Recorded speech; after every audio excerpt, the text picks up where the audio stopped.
Also, the fact that Shaggy hates drugs is like another thing. It's like a thing that you write on a board in your brainstorming room and should never have made your script because it's just not funny. It's not. Yeah, like funny. why did you make him the straight man? You didn't need to make him the straight man. You could have had Velma be the straight man. Straight man that's like again extremely horny as everybody seems to be in the show. Sweet Christmas. Shout out to my birds.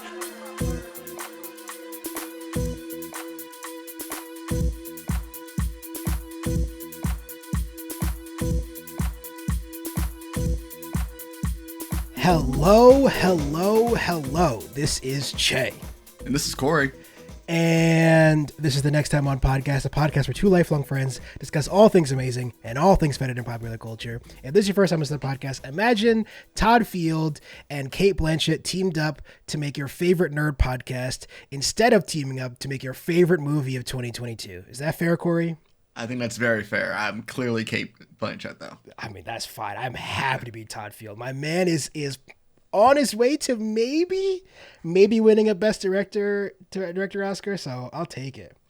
But we got a pretty jam-packed for you guys today, so we might as well jump into it. A couple points of business before all that good stuff, though. Don't forget, follow us at Next Time On Pod on our social media platforms, including on YouTube. Go check out youtube.com/at Next Time On Pod, where you can see all the beautiful stylings of our facial expressions and so on and so forth for the video version of this podcast.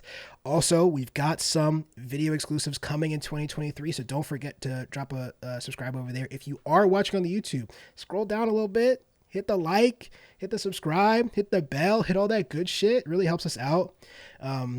If you haven't already, go check out nexttimeon.net. That's where all of our archived writing, all of our old podcasts, all that good stuff is. Coming soon, we've got this month's book club is The Nice House on the Lake by James Tynion IV and Curse the Rewatch in a celebration of our boy. Mostly because the Academy snubbed him once again. It's a real goddamn shame. But did he make a movie this year? No, he didn't, right? Yeah, I don't think so. It's Swordfish. I'm trying to think if John Travolta was in a movie in 2022, probably like a straight to video, because that's the stage of his career he's in, apparently. I think he's mostly just in commercials. I think he was in like the God of War commercial, and I'm trying to remember what other commercial that he's been in. I'm sorry. Did you say the God of War commercial? Oh yes, he is. That's right. He is. I've seen really that once. Weird and it's one. So weird. The straight one with Ben Stiller as Kratos or whatever. Yes, right? he is. It's Ben Stiller, John Travolta, and LeBron James. Ben Stiller and John Travolta, obviously related. But once you throw LeBron James into the mix, it seems like the most random collection of people on planet Earth. But also, I'm looking at John Travolta's IMDb. He was apparently in a movie this year called Paradise City, co-starring alongside Bruce Willis, which is always a great sign in the year of our Lord 2022. But yeah, those are what we got coming up for you guys. On today's episode, we're going to be talking the new HBO Max honestly reviled television show, Velma.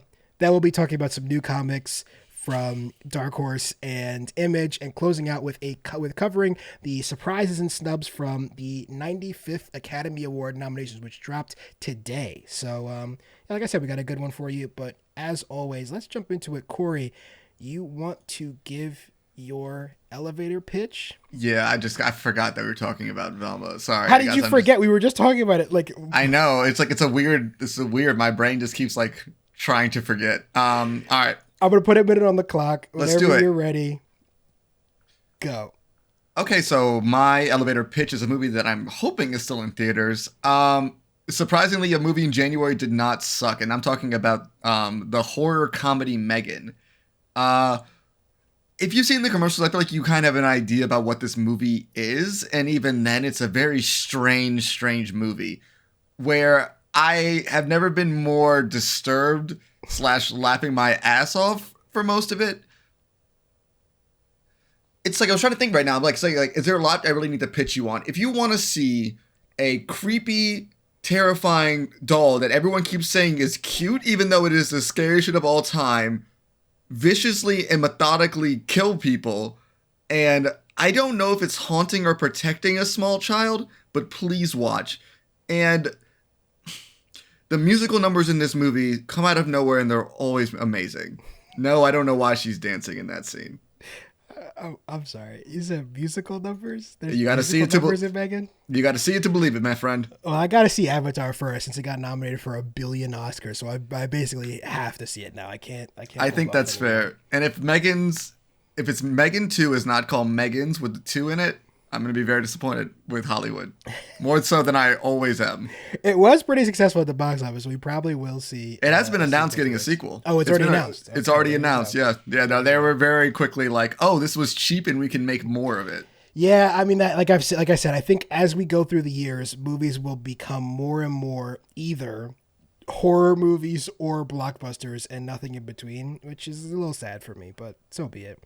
I mean, Blumhouse has a formula, and honestly, if they make them good, I'm not going to complain with Blumhouse. Yeah, I like a good horror movie. I just find that most horror movies aren't very good. There's a million Conjuring movies, and I find them all to be, I shouldn't say all, because I've watched like 3, but all 3 that I've watched are bad. So I feel like with me, as Blumhouse is like 1 out of every 5 I enjoy, but A24 is doing horror. I'm like, that's probably going to be good.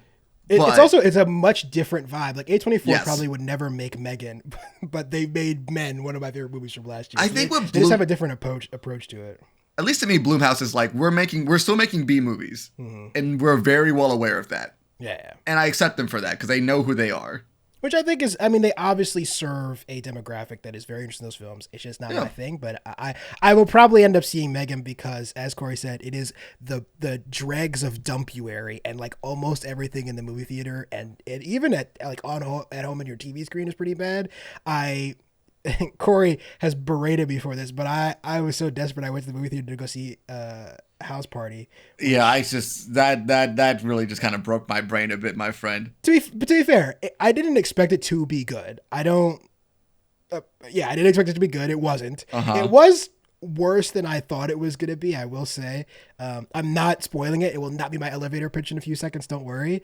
But I will say your boy Kid Cudi was probably the best part of the movie, so there is that. And I do really like Tosin Cole. I don't know if he's like a good actor, but he seems like a good dude, and I like all the interviews I see with him, and I'm rooting for him. I had a conversation with a couple leaving the theater that overheard me talk. I went with a friend, and they overheard me talking about the movie, and I mentioned that he's British, and they were very distressed to find out that he's British. Those fucking bastards. Because as I pointed out to them, everyone you love is British. Get used to it. Che and I are actually British. We just do this accent because we want to relate to you. Just like Tosin Cole at House Party. Exactly. All right, I'm gonna put. I can't imagine being distressed by a random fact after watching at House Party. Like, I mean, they weren't distressed. She was like, "Fuck, everybody's British." But like, yeah, no, but it's more of like, oh, I'm annoyed by that, not the fact that I just sat through House Party. I think, judging by their face when they turned around, I think they enjoyed the movie and were upset at my opinion on the movie, which is fine. Listen, you like movies, fine. I don't. Listen, sometimes movies are just a fun thing to do with friends. I don't think this was. Okay. The thing is, this wasn't like fun bad. Whatever. We're not talking about House Party anymore. Yes, Putting a minute on the clock. We're talking about something good. The thing I am pitching is an old-ish television show, but I've just started rewatching it. It is Mr. Robot, the Sam Esmail USA show that like basically transformed the network, starring Academy Award winner, even though he shouldn't be, I'm sorry. No. But the Academy Award winner, Rami Malek, Christian Slater, Portia Doubleday, Carly Shakeen, I think is how you say it. Actually, I forgot, because it's been a long time. 2015 is when the first season came out, and I haven't rewatched the show since. I forgot how great the first season is. I do think the show gets better, so I'm excited in my rewatch to like get to the later seasons, because I think it gets more... just more complex, but I really love the way this first season kicks off, and it is a style of shooting television that feels really ubiquitous now, because I think a lot of people, a lot of TV creators really stole from the aesthetic of this show. But I remember thinking at the time in 2015, I was like, oh, nothing looks like this on TV at all, and I just really love this show. If you haven't seen Mr. Robot, you should go check it out. I highly recommend. It is all available on, where am I watching it? It's on Amazon Prime, so you all have access to it because you all have to buy toilet paper. So. I think it's like I've been actually started this list. One of my resolutions, I just make a note. I'm having a big notepad of being like movies I need to watch this year, TV shows I need to like actually get out of my way and watch, and I need to put Mr. Robot on that list. Mr. Robot's a really good one, yes, especially for people who are interested in making television, because I think, like I said, it's a thing that a lot of people have borrowed from in the coming years, and it is an example of something that, like, the reason it was on USA is because, one, USA was like desperate to change their like their aesthetic. Really, they were the Blue Skies television. You're not a big fan of fucking Burn Notice and White Collar. I love Burn Notice. I love White Collar. I think we're the only. Psych. I think you, myself, and my father are the only people who actually have seen Burn Notice. I don't think that's true. I think Burn Notice was very popular. Really, I don't think I'd never meet another Burn Notice fan out in the wild. Because they're all 40-year-old white men. But that show fucking rocks. It was great. I remember when we saw. It was insane. Remember when we saw Gabrielle Anwar on fucking Martha's Vineyard. Oh yeah, that was so weird. It was like, because we kept looking at this, we were like, that woman looks so familiar, but she's not famous enough for me to like place her at all. And then eventually I was like, oh wait, that's the woman from fucking Burn Notice. What happened to her? Is she doing anything? I haven't seen her in anything ever, so no, I don't think so. As far as I know, I hope she's happy. Good, no, I like those three were great. But and then they just gave the keys to Sam Esmail, and they were like, we need something that's big prestige, will get us a lot of buzz, and is essentially the opposite of everything we've ever done before. Because the whole point of the quote-unquote Blue Skies television was you could just jump in week to week. It was like mission of the week type television. You didn't need to be keeping up consistent with it. And it's sort of, it was not very serious television for the most part. And Mr. Robot it opens the show with Rami Malek confronting a child pornographer. So it's got quite high stakes, and it doesn't. I mean, it's very different from like I think the first episode of Burn Notice is just completely silly. The entire it's just him like just sweating in Miami. Yeah, that's the entire show. I was also thinking about White Collar. I'm like, how the fuck did that show start again? It's like just off the rails insanity, and it's just like, yeah, no, this is fine. White Collar is another show that I keep me like. I always want to have like a background. I feel like White Collar would be a great one, right? I have no idea how that ended. Maybe one day that'll be my background TV show. I think he just gets away. I think he just like leaves the FBI and escapes, and I think that's fine. And then now he's in Doom Patrol. It's fine. Now he's in Doom Patrol. In Doom Patrol. Cory, as you all can see, is trying to avoid what's coming next. I'm not. And what's coming next is our conversation about Velma. So, even if you haven't seen this show, you have almost certainly heard of it. I just checked the trailer on YouTube, and the two trailers combined have like, oh my god, like 50 million views. And if you could still see the dislikes on YouTube, I'm sure it would be a incredibly high percentage of dislikes. People hate this show, and I mean, they're right.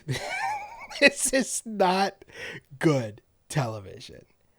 But let's start as we try by saying some nice things about Velma before we take a full dump on it, which we are going to in a second. Yeah, let's do it. You want to start by saying some nice things, or should I? I like some of the voice cast. I think Mindy Kaling actually does a pretty good Velma. I didn't really have any issues with that. Honestly, the entire voice cast to me, I had no issues with. Fun to hear Russell Peters again, to be honest. It was, I think, honestly, Glenn Howerton as Fred makes way too much sense. Yeah. And, that's it. That's all I got. I do actually think the art style in this show is really cool. No, I think it's cool. Yeah, the art style's good. I especially like the parts that haven't yet been explained through the first 4 episodes, where she's being like haunted by something. I think that's the best. I'm sorry, you're right. That's probably the best part, where they get like really weird with that animation and like the hauntings and the I guess like I only got to watch the first episode because I think if I watched more than one episode, I might have. I watched all 4 for us. I might have broken something, but I do agree with that. I really was a big fan of that animation. I thought that was a very cool thing where I was like, I feel like I could see a good horror comic with this kind of like wackiness combined with it. Yeah. But yeah. I will say in to the credit of Velma, if this show was not pitched, or I mean is written as a Scooby-Doo, I don't even know what to call it, not even like a sequel, but like as a Scooby-Doo IP property. Yeah, spiritual prequel. Yeah, I think people would like it way more because I think it is doing some things that are interesting. Now, I think honestly, I could see a world in the show where I'm not saying I would watch it. Like, I would not watch this, but this show is not for us. and we're going to talk about it in a second. It's supposed to be for us. I don't know if that's true. You think it's supposed to be for us? I think it's supposed to be. That's interesting because I watched this show and I think it's supposed to be for the same people who watched like the Mindy Project or the other Mindy killing shows. What was that show on Netflix that she's not starring in, but she wrote about basically it's an autobiographical show about a girl sort of like her, like as all Mindy killing things are. I'm blanking on what it's called now, but I know I'm just gonna put this out there though. I know she's the executive producer on this, but I'm gonna the show was developed, show run, written by Charlie Grandy. Yeah, she's not the writer of this. She's not the writer of this. Clearly, it's got a lot of Mindy killing. It's got a lot of, but I mean, like I think a lot of my problems with the show were just the writing. But you keep talking. You had some more points I want to say before I cut you off. I don't have any more nice things to say about this show. Okay. Yeah, no, I fucking hated this show. It's bad. I should say, before, as a bridge over to our negative conversation, which we are going to have in a second, I think as all conversations around things like this, a la Ocean's 8, the Ghostbusters reboot, Little Mermaid, Doctor Who, both when they cast a woman and a black man, I think the criticism of them, even though all of those things, hopefully not the new season of Doctor Who, I'm very excited for it, but all of those things were bad. It is undeniable. Ocean's 8 is a bad movie. Ghostbusters is a bad movie. The Jodie Whittaker seasons of Doctor Who, not down to her performance, were bad. I imagine this Little Mermaid movie is going to be bad because all Disney live action movies have been bad. True. But the conversations around them become, as is always the case, very sexist and very racist. And the criticism around Velma, which is a bad TV show that Cory and I both agree is bad, and very bad at that, have turned into, as all things on the internet do, one, personal attacks on Mindy killing, which we are not interested in doing, and we will not be doing. And two, weird racist and sexist stuff towards South Asian women and women in general. That is not part of the criticism of this show. That has none of my issues with this show. Right. Honestly, if anything, I'm like, yeah, I don't care about any of that shit at all. That's not. I think the identity politics in this show are handled really ham-fistedly, but that's because the writing across the board is ham-fisted. The fucking this. I think just cook. We're done saying good stuff about. Okay, fuck it then. All right, so I think my biggest issue from the get-go of this episode, is this ability, or at least this show's like, I think, I don't want to say audacity, but their belief that they can just kind of go in immediately and be like, this is what the humor is going to be. It's going to be meta humor where we're not actually telling a joke, but we're just going to explain a situation to you and expect you to laugh. I think it's extremely meta first episode, and then gets less meta as the show goes on. Episodes 2 through 4 are not nearly as meta as the first one, which is the opposite of how you should pace that. Exactly. And I was talking with my roommate right before this about like kind of, because I've been like watching, I mean, speaking of another show, somebody's horrible on it. Thank God he got kicked off of it, Rick and Morty. But like over the years, Rick and Morty can be meta because at this point we already kind of know the show. Right. I don't know shit about the show. I would say I knew the characters, but every character in the show, despite being a name only, has nothing to do with their original counterparts. That I don't feel like necessarily like any of this is earned. And I think what I was like immediately, I stopped the episode and I had to take a second, was the opening scene in the shower. And I was like, this like, I'm like, piece of confounding. Where the opening scene of the tries to kill Daphne. Yeah, no, okay, yeah. Opening scene of the television, like, don't you, like, it's a whole joke. It's like people use sex to sell in the beginning, and it's always like some hypersexualized scene in a shower. Mm-hmm. And like, you can point that out, and then you do it, and that doesn't really make it funny. Lampshading is my least favorite kind of writing, where you do a thing that's bad, and then you just go, look at how bad it was. Isn't that funny? That's not funny. Yeah, and they did that. That's the entirety of this That's first the entire episode. joke of the first scene of the show. Yeah, that's the first scene. And then and then that happens. And then we see Velma walk in and clock Daphne with a field hockey stick. What? If ladies and gentlemen, no you think reason. that's going to come back again and be referenced ever again in the television show, you would be mistaken. Although in episode 4, there is a girls' fight club in gym class. So it's like, the show is weirdly violent too. It's like very violent in a way that is not really referenced in a, like, I know cartoon shows get to be very violent. We're just talking about Rick and Morty. Rick and Morty is an incredibly violent TV show, and it's often played for jokes. Mm-hmm. But in this one, it's like supposed to be sort of released as like kids in high school. And it doesn't seem to, it comes out of nowhere and is never really referenced or fits tonally the violence in the show. It's odd.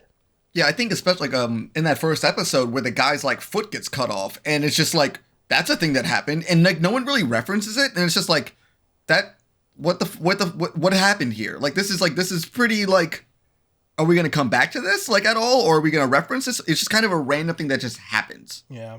And I feel like this like hasn't been like, it's absurdity, but it has not really established what its world is. I don't know the rules of this world at all. That's it seems to bounce. The biggest problem. Yeah, really. And it bounces all over the place. Like, I don't actually know what the rules of this world is. Like, sometimes it feels like these people are real people. Other times, like, Daphne gets slapped in the face with a field hockey stick. And then, like, it just bounces around so much about what this show's general rules are that I can't establish what's happening. Yeah, I also think the biggest problem with the pacing of the show is not just that it's like, I don't think any of the jokes are funny. I'm not sure I laughed once through 4 episodes. I think I was just so mad I just didn't even start laughing about it. I'm trying better to be not like that. I mean, it happened with me in Heroes in Crisis where I just got blindly angry and it was mostly just hate reading it. Mm-hmm. And I was trying to, like, at some point just like trying to lighten my mood while I was watching and be like, let me actually see if these jokes are funny. And like, let me just not focus on that. And I just honestly didn't laugh at all. Well, I think it's really tough because, one, I don't think the show's funny. So it's not you. It's not just that you're angry and watching it. I wasn't really angry. I don't really give a shit about, I'll be honest, I don't really care that much about Scooby-Doo. So I know that's blasphemy. And that's fine. People, no, that's fine. It's just my dumbass does give a shit about Scooby-Doo. Well, that's the other thing that's weird about the show. Why does this show have such contempt for Scooby-Doo? And that's what I'm saying. Like, it feels like, and that's what I'm saying. I feel like the show's supposed to be for me because my mentality was, I'm 30 and this show is about Scooby-Doo, something from my childhood, from a lot of people's childhood, where it clearly was trying to take a lot of cues from Adult Swim humor. And like, this is what they were going for. Like, we want to make an adult comedy. And so a lot of those boxes ticked to me. And I remember when the show was announced and I was like, oh, this is actually interesting. Let's make a Scooby-Doo show that's for adults. Let's see what they do with this. And it just feels like, oh, you like this thing as a kid. Let's just be super spiteful and mean-spirited towards what the original was. And I just that's such a weird choice to me. Like, it's like, so you're telling me the thing that I was drawn to this show for, the reason I would watch this show, is something that you're just going to dunk on the entire time. It's weird because we've obviously seen this tact of like rebooting stuff from our childhood. Obviously, Wednesday is the most recent like successful example of it. But Wednesday doesn't have the same contempt for the Addams Family that this show seems to have for Scooby-Doo.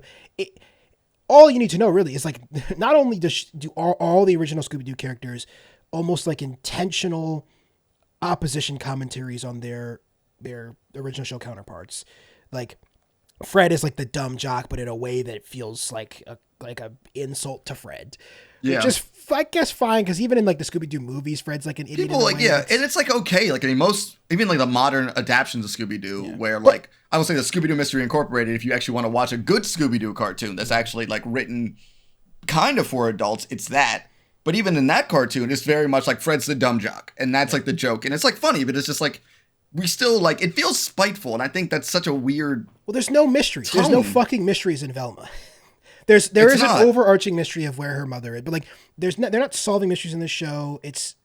Which is I guess you could have pulled that off, but it's everything compiled on top of each other. It's like one weird decision after another, culminating in this show that is just, I think, from top to bottom a complete failure, which is weird because obviously we were talking about Harley Quinn on the best TV of 2022. Like, this is the company that isn't. That's what I'm thinking about. Of making good animated shows.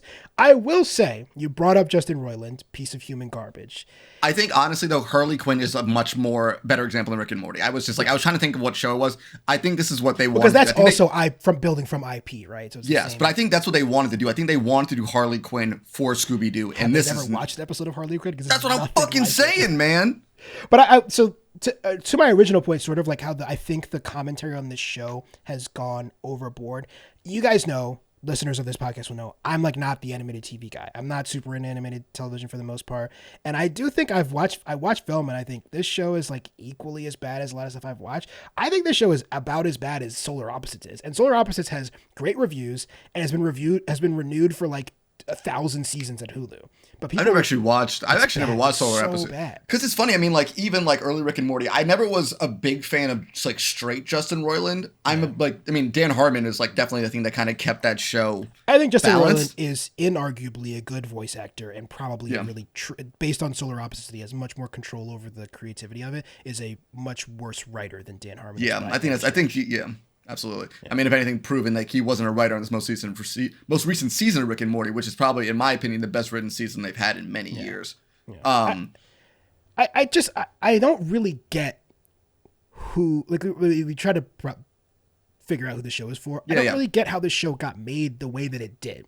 Because it is like, it feels like it's a writer's room show. I don't know if that's actually the case, but it's like every episode is gag to like just gag after gag after gag without any semblance of plot being connected to each other, with like such random shit happening.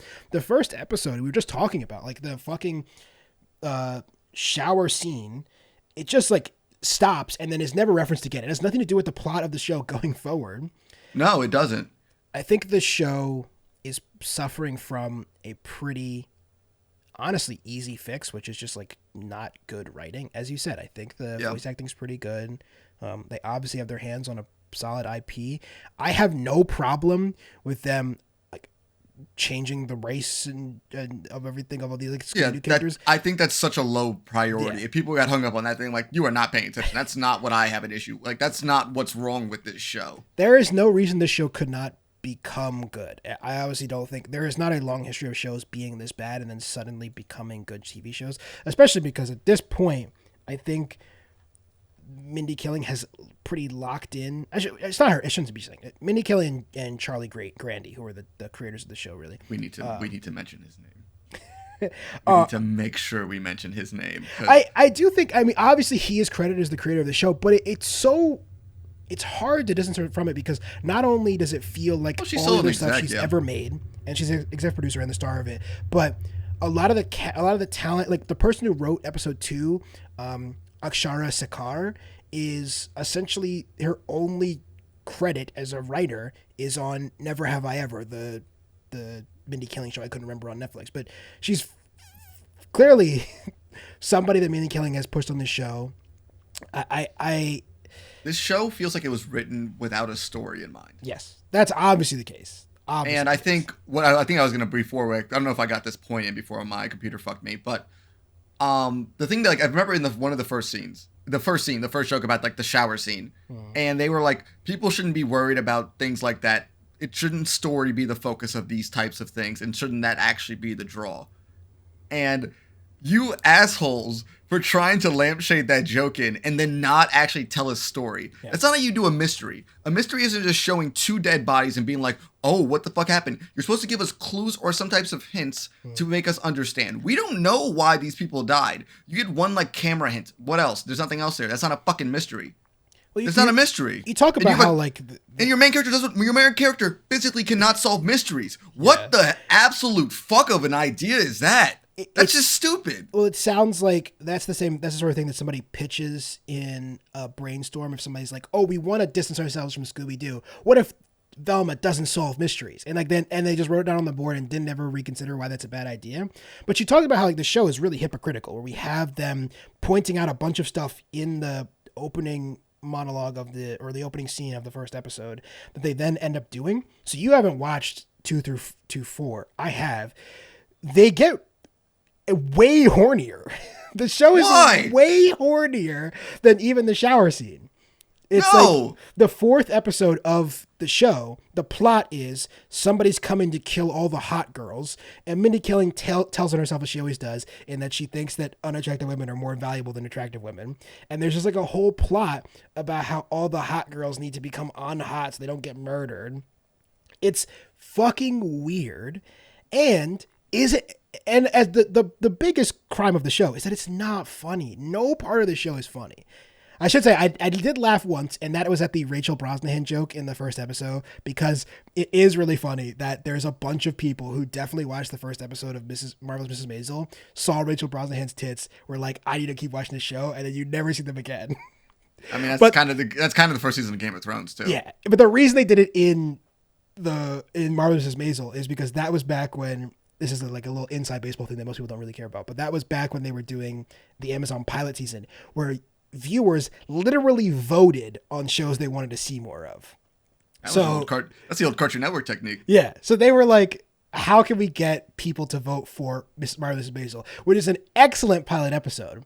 The best part of it is not Rachel Brosnahan's tits, but they are a great part of the episode. I'm not going to lie. Also, the thing about Velma that made me more like, I had to pause and I was like, these supposed to be high school characters.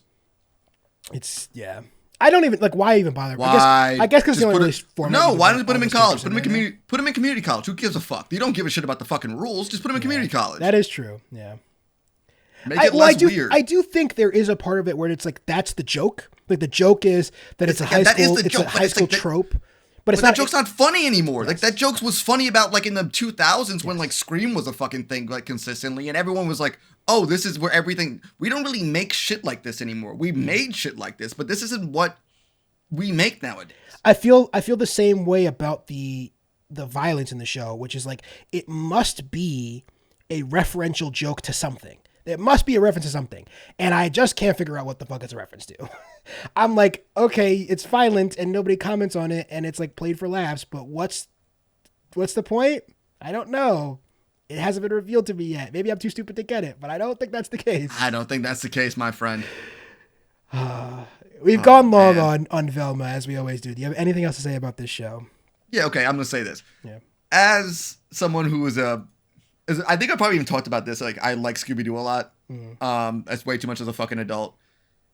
This show just felt like somebody was just angry at the property and angry at me individually. And I don't know what I did to piss you off. And I'm genuinely sorry. I'm sorry. There's a really cool version of like an adult take on this that flips the narrative and like is sort of a commentary on Scooby-Doo. And that is the fucking... oh my God, Scooby-Doo Apocalypse book. What's it called? Is it just called Scooby-Doo? Scooby-Doo Apocalypse. Yeah. Yeah. Is it called Scooby-Doo Apocalypse? I think it's Scooby-Doo Apocalypse. I think what makes me more mad is how sad I am for the fact that we can't get like a very fun adult version of Scooby-Doo. Yeah. It's called the Scooby Apocalypse for the And you know what the crazy thing about this fucking show that pisses me off the most? If they want to make a show like this with minimal plot, what is Scooby-Doo if not the beginning of Monster of the Week? Yeah. Why don't you just do that? Why don't you just tell your jokes, make a Monster of the Week show building up to a plot? That was probably one of the worst first episodes of a television show I've seen in a long time. It gave me no draw. It was not funny. The plot doesn't resolve itself, and I have no idea where it would go. I don't care. Well, to be honest with you, through 4 episodes, it hasn't gone anywhere. It is basically story of the week stuff, and that is even weirder because the whole reference of this is how they're trying to distance themselves from that sort of storytelling. And that is probably a product of how the show is made, where there is a different writer and director for each episode so far. So I don't think they could have a consistent storyline. An adult-ish Scooby-Doo show with a 10-episode plot sounds interesting. I would love that show. I'm mad that I'm never going to get this show because of this exists. It's very easy. That's what pisses me off the most. To continue I'm never going to get that show. Yeah, it's very easy to make the reference to Harley Quinn, but it's because it's clearly literally ongoing on the same network. There's no reason the show couldn't have been Harley Quinn. There's absolutely no reason. No reason at all. Absolutely not. No reason at all. And I think another problem, and I'm not trying to be like, I'm like just like feel like pointing this is it's kind of weird to have a show run by an older white man about teenagers. Very strange. Very strange. Very strange choice. But I think he's sort of in name only, and there might be the case that if your name's on it though, I got no one else to point to though. Yes. I got no one else to point to. There is a chance that Mindy Kaling, who again, it feels like her hands are all over this. So if she's not as involved as it is, then my mistake, my apologies, whatever.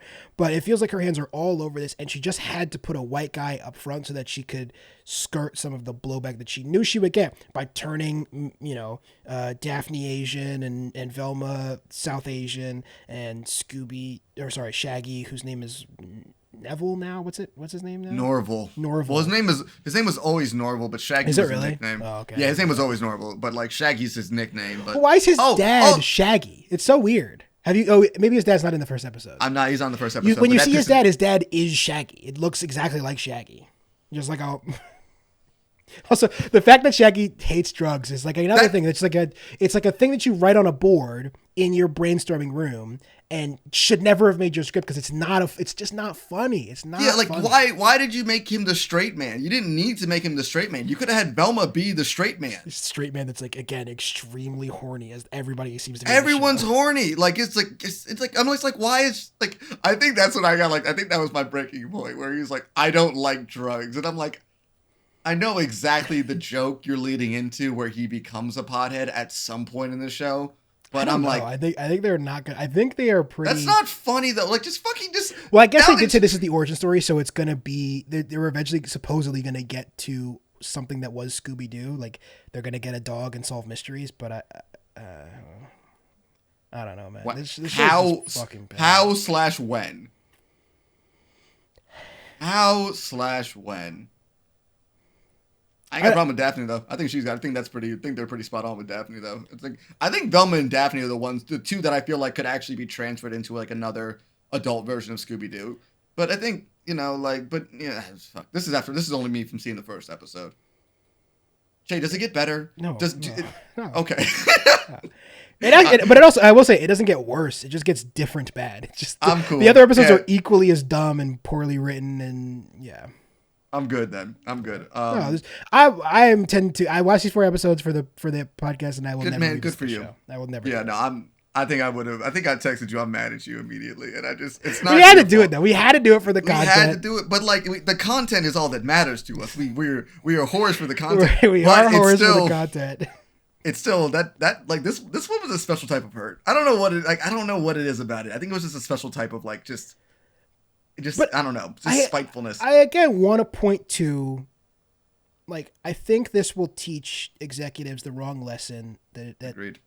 Because I think what happened is we got this burst of all these movies, like I mentioned before, like Ocean's 8, like Ghostbusters, like The Hustle, which is a all-female remake of Dirty Rotten Scoundrels, and they were all bad. And then what happened is studios, and not only were they bad, which studios don't care about the quality of things, nobody went to go see them. And what studios learned from that was that, people don't want diverse casting or, gender bending, all that stuff. I don't think that's the case at all. That's not what you should learn from this. What you should learn from this is get good writers. Yeah. I think that's all it is. Yeah. As I said, I don't think there's anything about the setup of this show that prevents it from being a good TV show. I think there is still a version that we won't ever find out because I don't intend to go watch the show again unless I hear from a reputable source that it's gotten incredibly way better in the coming episodes. But there is a version of the show that gets way better. Is that going to happen? Like I said, it's very rare, almost never the case that shows improve in quality. Almost always they get worse. And if I could see this show doing the same exact story beats with good writing. Yeah. I could see them do I could see them lay out the episode, this first story. They needed to definitely pepper in some more of the mystery because there's not a mystery yet. Like that's the thing that's bugging me the most. It's like there's not like a mystery. Yeah. I get no closer to solving it. It's just like kind of weird, and it's like it just I don't know. Well, I mean, I guess the mystery is her mother's disappearance, and I will say this before. Well, in the first episode, it's not really presented as that though. It's like oh, my mom actually just left me. It's like, but I think she actually left me. Like I don't believe you. It becomes more of a recurring thing going forward. What a weird choice with that too. But Why does your eye keep falling out? What the fuck was that about? That was disgusting. Strange. I'm just gonna call my shot here, and somebody can tell us later who's gonna continue to watch this show. If the gift ends up being the same reveal from Monk, where it turned out the gift that Monk's wife left him before he died was like the reveal to who her killer was. If the gift that she's not opening, that Velma's not opening from her mother, is a reveal to where she is, I'm burning it all down. I'm burning it to the ground. You can't steal from Monk. I mean, like, okay, if we're gonna go from the rules of mysteries, which I don't believe this is doing at all, the mom is the killer. Who? Oh, the girls. The mom's the killer. Did we not find out who killed the girls? I honestly can't even remember. I guess we don't. I don't think. No, we don't. It's like some like I mean, most mysteries is supposed to like introduce us to the cast, and one of the people in the early cast is the killer. Yeah. We're only missing the mother, and that's the only one that makes sense. So unless it's just like the dad or something. That'd be kind of funny. Russell Peters, the murderer. I don't know. I mean, like, I think the one joke I liked in the episode was like, "Oh, she just hates us," and she's like, "Yep," and I'm like, out of all the jokes in the show so far, that's the best one. Yeah. All right, Corey. Do you have anything else to say about? Fuck this show, man. That's all I got to say. That's all I got to fucking say. I think that's a good as place as any to leave it. Let's take a break, and we're gonna go watch Scooby-Doo Mystery Incorporated, which is Go Zombie Island. Any of this other bullshit. Also, Scooby-Doo doesn't work without Scooby-Doo. Apparently, what's the one with Harlem Globetrotters? Scooby. I think it's just Scooby-Doo and Harlem Globetrotters. Okay, yeah, go watch that one. That one slaps. Go watch that one. That was awesome. All right, I'll be right back. You don't know my name, do you? Is it Stanford? I should just kick your ass. How do you go to a party and you meet Amelia somebody? Ritter, but you prefer Amy. You're from Orinda. Your father's in commercial real estate, and your mother's 10 years sober. What's my major? Trombone. Really? I remember something about a trombone. Tu fais l'amour à la jolie fille et la nette. French. Oui? Your major's French. Yours? Mine? I don't have one. You haven't declared? I don't go to school. You're kidding. No. Well, where did you go to school? William Taft Elementary for a little while. Seriously? You're not like 15 years old or anything, are you? No. Well, you're not like 15, are you? No. So what do you do? I'm an entrepreneur. You're unemployed. I wouldn't say that. What would you say? That I'm an entrepreneur. Well, then what was your latest preneur? Well, I founded an internet company that let folks download and share music for free. Kind of like Napster? Exactly like Napster. What do you mean?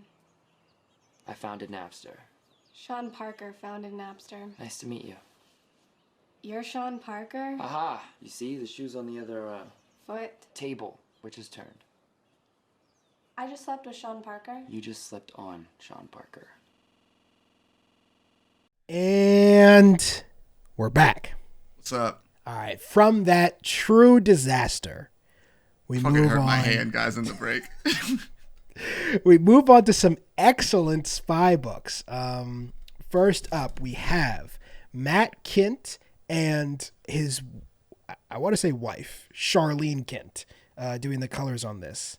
Love the colors. So maybe sister, but I think wife, teaming up for Spy Superb, which is much like Velma, is a take on a on a traditional. I thought I was gonna get more of a reaction from Corey. I'm a little disappointed, I have to admit. It's a take on a traditional story structure.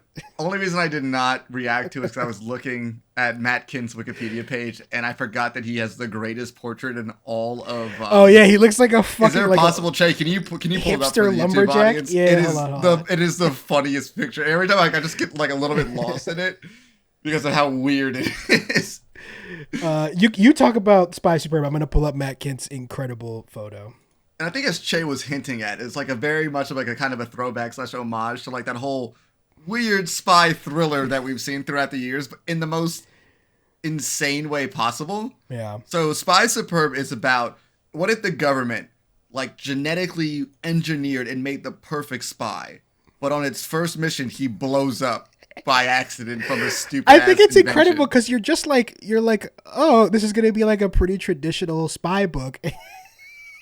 It immediately isn't. It's like immediately turns out, oh, this is like a as all Matt Kindt things are, a sort of a joke on a familiar format. And I actually really think the idea even in like a serious version, like if there's a James Bond version of this where like James Bond actually isn't James Bond, he's like a lie created by MI5. And I think it's a really cool idea. I think it's a great idea. Yeah. Sorry, I cut you off. Keep going. No, it's fine though. But I mean, that's kind of the general gist though. Like so we see the first spy superb blows up, but then the government realizes that like, oh no, if everyone figures out that our main spy is dead, we're fucked, and also our funding's gonna get cut. Yeah. So what they do is the more insane version is they don't actually have a spy superb. They use unwitting civilians in order to move around documentation and create the illusion that the spy superb existed. Which, okay, I understand. Yes, I get it. The part that threw me, and this is a little bit of a spoiler for those of you who haven't read the first issue, but that's okay. It doesn't super matter. I don't really understand. So the guy that we meet is like this truly irritating failed sci-fi author. Very much in the vein of like, imagine comic book nerd from Simpsons. Yeah. But the phone he gets has a picture of the woman in the phone store on it. So is it like she was the intended spy superb, or is she like she's an actual spy who's duped him into becoming the spy superb? That's an excellent question. That part threw me off. I was a bit confused so as well. Especially because like he just like drops all the phones. Yeah. He drops all of the phones. Also, ladies and gentlemen, for those of you watching the YouTube video, which you all should be, you will see Matt Kindt's incredible fucking lumberjack photo on screen now. So. Jesus, it's honestly, you guys just got to go look at the video just for that picture. But yeah, I thought this first issue was really fun.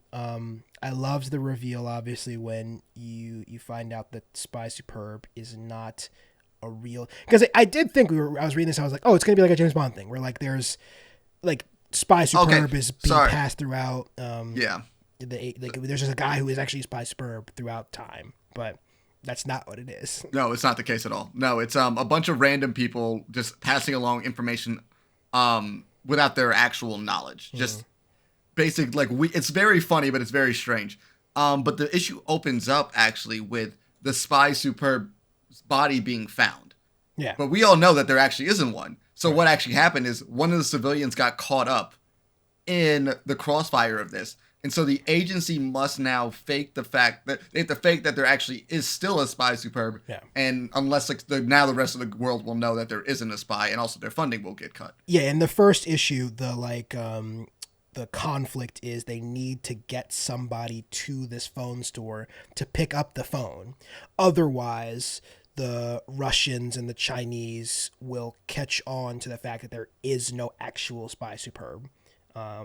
Or they won't catch on to that, but they will think they have successfully killed the Spy Superb. Because the whole point is, even though, and I think this is clearly not the first civilian that's been killed in this thing, because they say even though like all these people keep dying, the Russians and the Chinese and whoever our other many enemies are think that the Spy Superb is like an immortal, he's like this boogeyman basically. They use the Baba Yaga of espionage, which I think is a great idea. It's a really clean idea for a book. And this first issue is quite successful, I think. Yes, I think it does a really good job. And I mean, the issue kind of like, without giving too much away, I think you guys should read the book. But it's just very much like somehow our bumbling idiot of, I guess, our new like protagonist. But that's another part. I have two problems with this book. My first problem is, one of my problems is the scene with Jay in his kitchen where the three assassins kill themselves is a bit too slapstick for me. I think that goes like, who are these people that they were sent that they like basically kill themselves and by like slipping on his kitchen floor? Like they can't even kill a bumbling sci-fi author. I'm not sure I buy that even in the conceit of the book. And the second thing is no government on planet Earth would trust this man to do anything. Yeah, absolutely not. It's he's like a true moron. True asshole. It's just it's super slapstick, and I'm trying to remember where like I've seen something like that before. It's It been felt like- it's been in like any number Yeah. of like Monty Python-esque movies and stuff like that. I was thinking like Monty Python. I was like, what if Mr. Bean was rated R? Yeah, right. Wait, hold on, write that down. What if Mr. B was rated R? Yeah, write that down. I honestly don't know if there's a market for that. I have to say, Corey. Yo, fucking Velma can exist. Let me have this. I have a feeling Velma's not going to exist for too much longer. No, I do not believe it's going to get another season. But I really liked, like I said, those were probably my two problems with this book, and they're both like narrative conceits I'm willing to just like shrug off and be like, yeah, fine. This guy Jay, even though no human being would ever trust him to like watch their dog, has been entrusted with the probably the biggest secrets ever in the history of this this government agency. I'm fine, just for the conceit of the book, so be it. But I do love that we just take this break from we are hanging out with like the CIA basically, and then we get this 4-page monologue of this asshole in a coffee shop explaining what sounds like the worst book of all time. That did go on for very... It's great though. I think it's beautiful. It's like the perfect amount, because by the end you're like, is this guy really still fucking talking? You keep turning the page.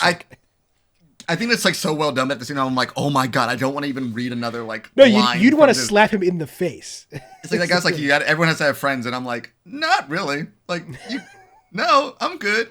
Like, Although I also love at the end of that, he even hits on the barista who's like, oh god, this guy's also a dickhead. Like, I mean, makes they're sense. they're clearly made for each other. Yeah. Yeah, exactly. Like he's like he feels good about hanging out with this person. I'm like, you're both dickheads. Yeah, but do you have an answer to? I mean, I'm not expecting you to have an answer, but do you have a theory on that phone at the end? I'm assuming, because I was kind of scanning through pages again while you were talking, but it does seem like the guy is supposed to have the phone. Mm-hmm. I'm not entirely positive, because I see the scene where they all drop the phone, and the clerk and the woman intentionally like switch it up. Oh, do you see them intentionally switch it? Yeah, I know she's like watching him, but I thought she was like, this guy is like fucking my stuff up. I'm trying to get this phone drop. Yeah, no, I think they both like do the switch at that moment, or like I think like she's putting the phone that she has in it already and taking that phone. Okay. So I think that's what the switch was. And also I think I was going like the pages were like our most oblivious agent, and it leads into him. So yes. I'm assuming he's supposed to be the guy, but I think that little page was maybe not done comic booky well enough. But other than like, I like the art. I do think when you have an art style like this, which is more abstract's not really the word, but not super realistic, you lose small details like this. I think there are parts of the, like, anytime you commit to an art style like this, you'll have to probably structure your paneling differently in scenes like this. And especially, we haven't seen any real action scenes left. The slapstick scene is like, I guess as close as we get to an action scene, but even that scene is like not super clear what's going on, except for we know the 3 guys die. And I think this art style, while I really like it, I love anytime you get like either faux or real watercolors in a comic book, I'm sold. I don't know if it's going to sell itself well to if this book gets more action packed, which I don't know if it will. I don't know if we're going to see our boy Jay like jumping between train cars or anything like that. I gotta say though, those 3 henchmen might be the most incompetent people I've ever seen. They just kind of like that's my point. They're like almost too ridiculously. I did think that was very funny. It's like, oh, thank God you're here. It's like it gave me very big vibes from Barbarian, where he's like just like starting to measure the basement. Oh, you know what? It does remind me of exactly that. It was just like I was like, this is crazy. Well, let's keep moving. It felt very akin to that. Yeah, I mean, there's a scene where the guy is pointing a gun at him, and he's like, what's going on? It's not my fault. The appliances are shoddy. It's like, these people are clearly not here for the appliances, my guy. Very I guess that's supposed to be the point, though. He's just completely... He's so oblivious. Yeah, he's so oblivious. He's like that much up his own ass could not imagine existing like that, but I guess if I did exist like that, I wouldn't know. And listen, it's coming from someone who knows he's up his own ass too much, so... But listen, we're two up our own ass motherfuckers. We Neither have a of us are podcast, so bad of course that we are. have a 1,000-page sci-fi book that we think people want to read the first chapter of. He's like sent the first chapter of this book to multiple publishers, he says. That's not how it works. Like, I need to turn this into my agent. You do not have an agent. You do not have anybody. No one would want to deal with you. Yeah, I love the details in the comic book shop of basically it's like the most one-sided conversation you'll ever see. Is like it's just massive speech bubble followed by every once in a while this guy whose name we don't even find out. I love that detail too. Will sometimes say like yeah or okay. Or he's like mostly looking at his phone. Yeah, mostly looking at his phone because he knows that it doesn't matter if he's listening or not.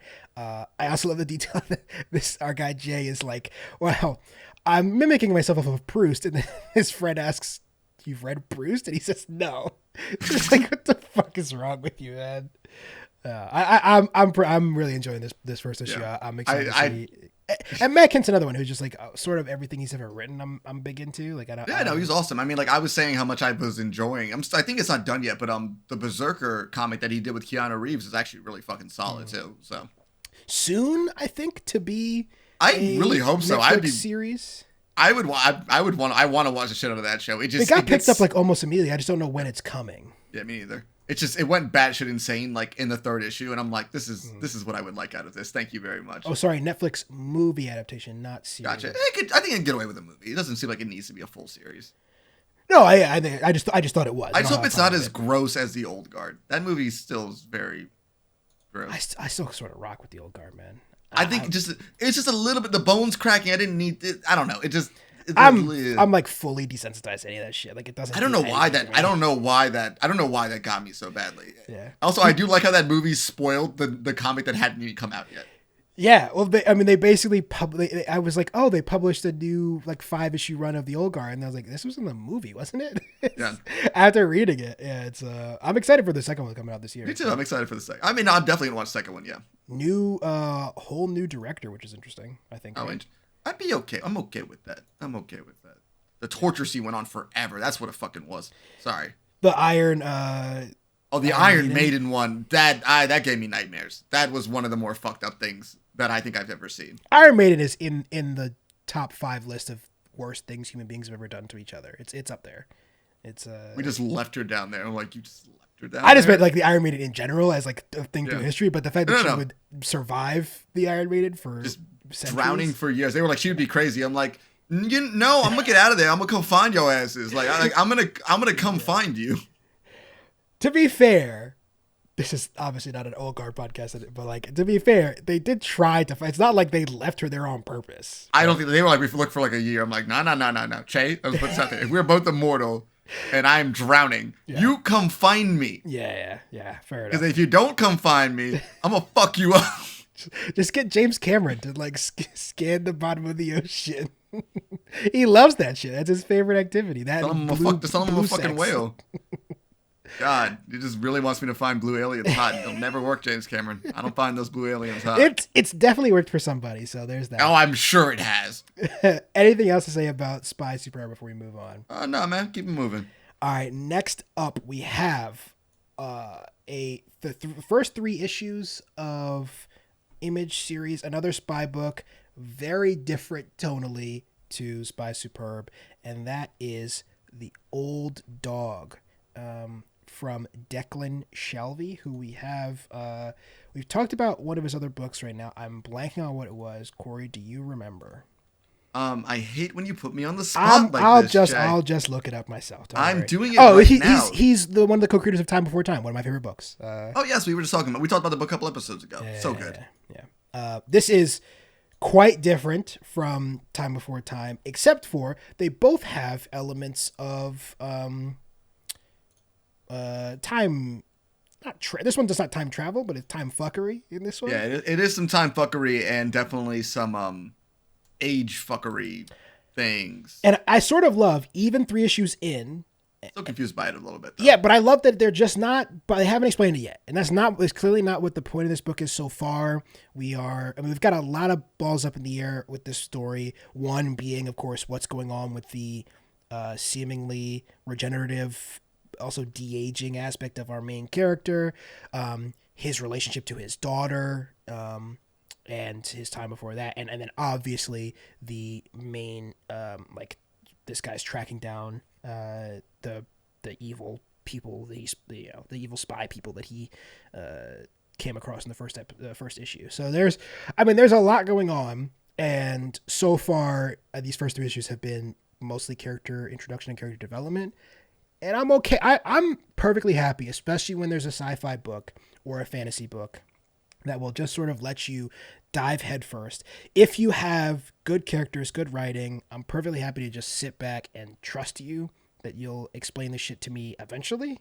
But you do need to explain it eventually. You do need to eventually, yes. Eventually, I would like to see them answering. Yeah. Exactly. I would like the ball to get rolling on a larger story. Yeah. But I do like the idea though, where we just have a spy book where each issue is just its own thing. Yeah. I think the best way to improve this would be like keep doing that like one mission a book. I think that's a really solid way to do this. But you gotta give us a little bit more of that, like what the fuck's going on. It's like I just don't know why he's aging back and forth, and they haven't even like given like an on-screen. And to the point now I'm just like, why is he doing that? Like I don't really need like a long drawn out. It's also not even clear if he like has control over it or not. Is it control? Yeah, exactly. I'm like, what's happening? Why is this happening? Like, can you give me a little bit of that? Other than that, I'm okay. But like, yeah.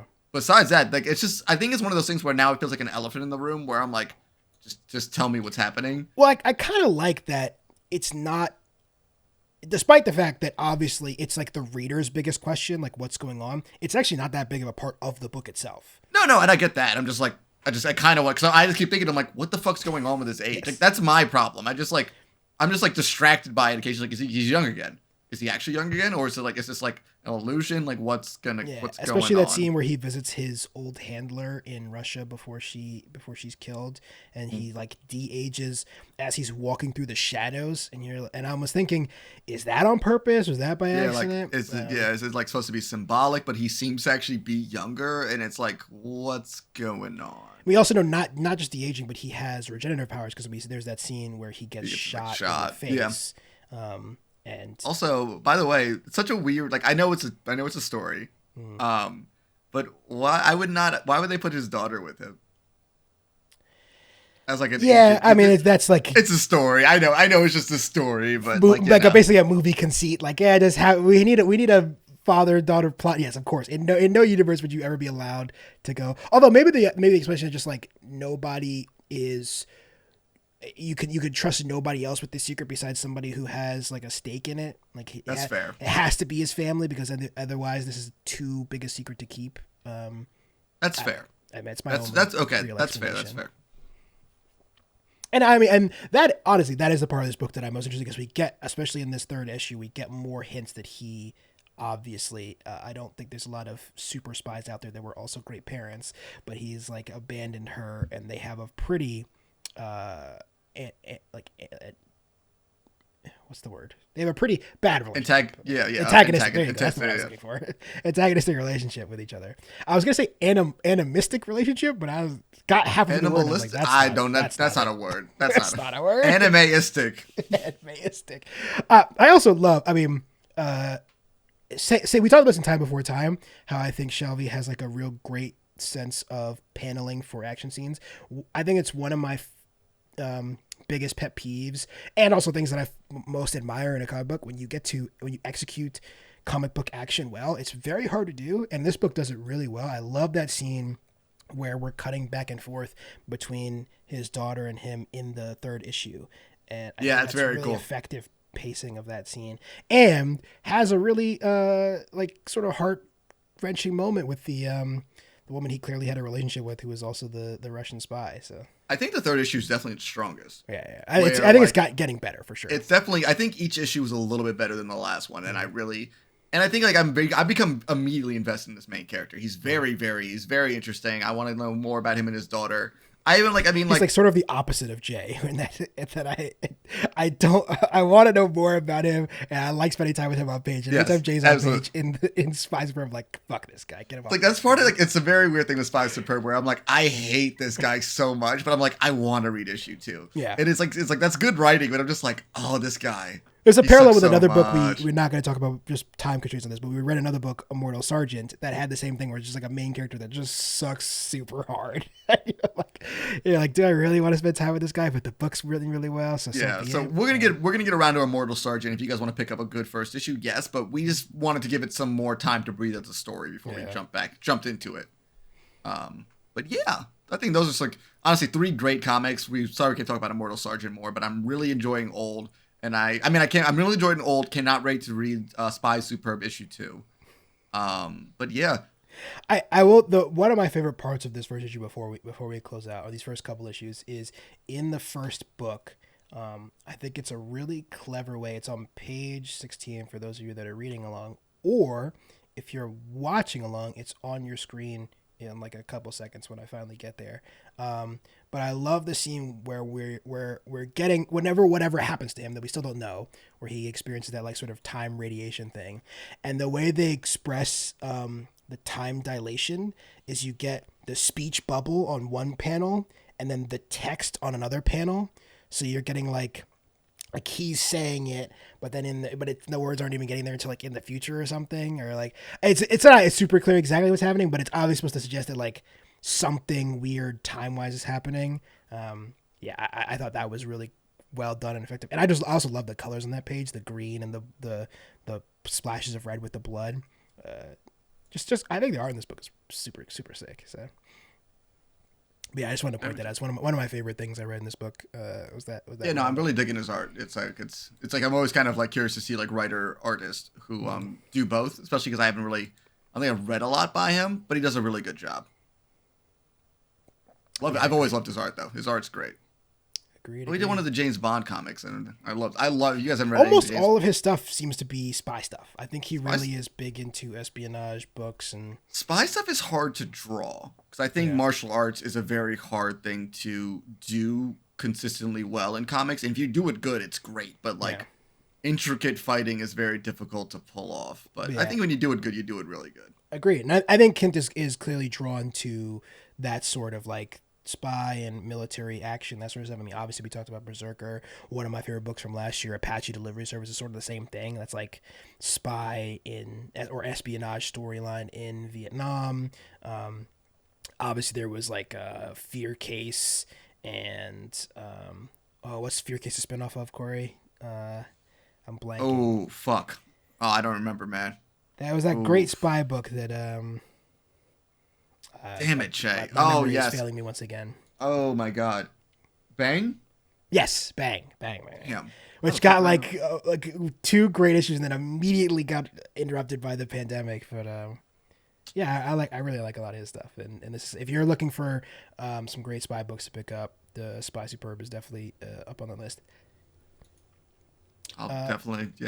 Anything else, Corey, to say about Matt Kindt and Charlene Kindt's spy book before we take a break? No, I think we're good. Let's hop into a quick break. All right, so because as usual, Corey and I, mostly I, ran a bit long on the Oscar talk. We split that off into a separate episode, which you may have already heard. It dropped earlier this week, but if you haven't, go over to your podcast feed or the YouTube channel, check that out. Good conversation about the nominations and what to expect at the Oscars going forward.